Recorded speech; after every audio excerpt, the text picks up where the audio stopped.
Madame, mademoiselle, monsieur, bienvenue à Métro News. Voici les principaux titres qui seront développés ce soir. Le processus de vérification au centre de tabulation des votes devrait être bouclé ce mardi.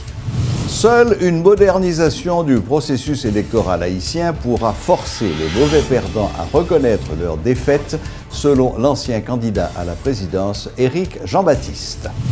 Plus de 300 caméras de surveillance seront installées sur tous les grands axes de la commune de Delma afin de lutter contre le banditisme et la criminalité.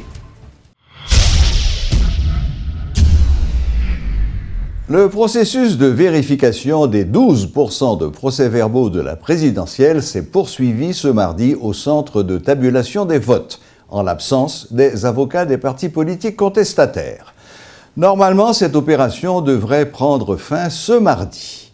Les avocats de l'APF, Famille Lavalas et Petite Dessalines, avaient abandonné le processus vendredi dernier pour protester contre la modification de la procédure de vérification par les juges électoraux. André Michel, avocat de la paix, indique qu'une requête a été adressée au Bureau du contentieux électoral national pour réclamer la reprise du processus en présence des avocats des 3 partis contestataires. Pour Maître Michel et son collègue de Famille Lavalas, Maître Gervais Charles, il s'agit d'un processus bâclé.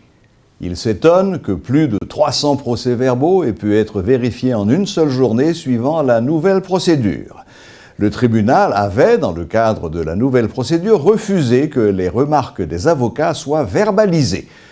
La vérification se déroule en présence des avocats du PHTK et des représentants de plusieurs organismes d'observation électorale. Maître Charles a dénoncé 2 des organismes d'observation électorale comme étant proches du PHTK. À la fin de la vérification, les juges devront siéger pour les audiences dans le cadre des contestations des 3 partis politiques. Une centaine de procès-verbaux a été vérifiée lundi au centre de tabulation des votes dans le cadre d'un processus qui a démarré tardivement en l'absence des représentants des partis contestataires et du RNDDH qui s'est retiré à son tour. Un peu moins de 300 PV restent à vérifier avant mercredi. Le conseiller du PHTK, Guichard Doré, affirme ne pas avoir constaté une présence régulière des observateurs du RNDDH au centre de tabulation lors des vérifications. Il rappelle que ce processus n'avait pour but que d'édifier le tribunal avant qu'il rende son verdict et qu'en aucun cas il n'était prévu une interaction avec les contestataires. Ces derniers ne devaient y assister que comme témoins, explique-t-il. Guichard Doré dénonce des tentatives de la part des contestataires pour gagner du temps. Le RNDDH annonce qu'il s'est retiré du processus de vérification des procès-verbaux au centre de tabulation. Son responsable, Marie-Hélène Gilles, affirme ne pas avoir voulu cautionner un processus qu'elle estime irrégulier.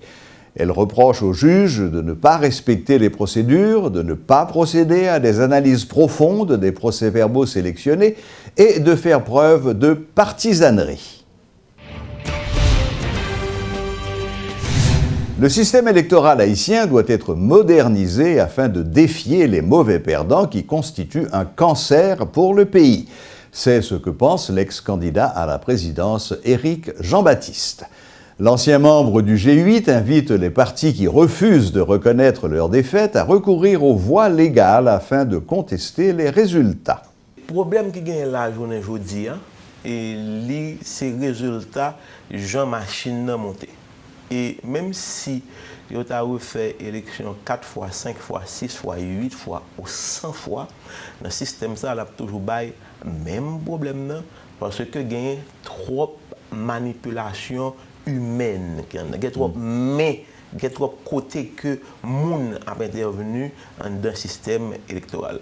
Il est temps pour nous, et nous croyons qu'à quelque chose, le malheur est bon, il est temps pour nous garder vers l'électronique. Il faut nous moderniser le système électoral. Ce n'est pas normal qu'une élection fin faite ou attendre un mois et pour joindre résultat ou pas dans contestation pour tendre là des tel qui était signé, des tel qui pas signé, ce n'est vraiment pas normal et nous croyons que situation ça qui là li interpeller l'État haïtien pour nous dire bon une fois pour toutes on prend décision pour nous prendre destin nous dans mais nous une fois pour toutes on nous moderniser bagaille là en République dominicaine c'est dans la soirée même oui yo bay résultat élection yo si il y a des politiciens coquins des politiciens corrompus qui toujours croient que c'est dans magouille pour prendre pouvoir et bien population mettre dehors Qui gens avec bulletin vote leur pas le voter leur bon pouvoir qui décide lui-même et que nous allons monter un système électoral qui est correct, la population est capable de voter en toute quiétude. Le porte-parole adjoint de la PNH a présenté ce mardi le bilan des opérations menées par la police de l'Ouest dans 13 communes de la région métropolitaine de Port-au-Prince. Ces opérations qui s'étendent du 1er décembre jusqu'à date ont conduit à 242 interpellations selon Gary Desrosiers. 17 pour assassinat, 5 pour viol, 6 pour détention d'armes illégales, 2 pour cambriolage, 2 pour vol moto, 1 pour vol armé, on est évadé, récupéré, capturé, et 1 est arrêté pour incendie criminel. Il y a 73 pour association de malfaiteurs. 125 autres, c'est pour d'autres chefs d'accusation. L'opération est étendue sur 13 communes, Port-au-Prince, Delma, Carrefour, Léogane, Pétionville. Et l'autre commune. Il y a 44 personnes qui sont blessées dans l'accident de la circulation. Il y a 16 personnes qui malheureusement mourent dans l'accident de la circulation. Il y a 3 personnes qui sont lapidées. 2 personnes lynchées, 4 présumés bandits tués, 2 policiers tués, ils ont ressorti sans chinois tout, qui malheureusement tout tué par des bandits, et puis une qui est électrocuté. Des caméras de surveillance vont bientôt être installées dans la commune de Delma afin de lutter contre le banditisme qui sévit dans la région. Le responsable du commissariat de Delma a annoncé que plus de 300 caméras seront placées sur tous les grands axes de la commune, de Delma 62 à Delma 2 et autour du carrefour de l'aéroport à 3 mains, ce qui permettra de voir tous les individus qui commettraient un forfait. Selon le commissaire Myrtil, ce programme entre dans le cadre d'un partenariat public-privé. Il sera réalisé de concert avec les entreprises évoluant dans la capitale. La sécurité sont un bagage transversal que lié. Et tout secteur capable d'impliquer là-dedans à un niveau ou à l'autre. Et nous-mêmes dans Delma, nous avons gardé la potentialité de Delma et qui ça gagne en termes de ressources. Nous disons qu'il faut que nous sautions sur l'opportunité. Et à partir de ça, nous mettons la population en confiance, surtout le monde qui gagne, le secteur qui gagne caméra. Ils se rendent compte que l'important pour marcher dans le projet, et c'est ça qui fait que ils vont marcher avec nous dans le projet.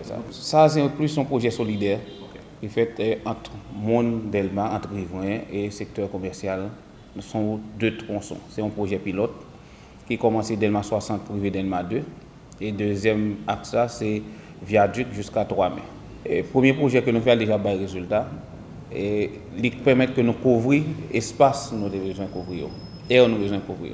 Nous pas dit monde qui côté caméra parce que nous souci pour nous faire gain réserve et par mesure préventive nous annoncer ça pour nous connaître que l'existe. Il pas important que nous arrêtions maintenant mieux vaut que nous connaître que l'espace ça soit espace sécurisé ou pas de possibilité pour attaquer mon là-dedans pour pas découvrir qui est souillé. Et nous avons une garantie dans tout secteur côté nous couvrir, quel que soit ça qui fait là, il est automatique que nous repérons.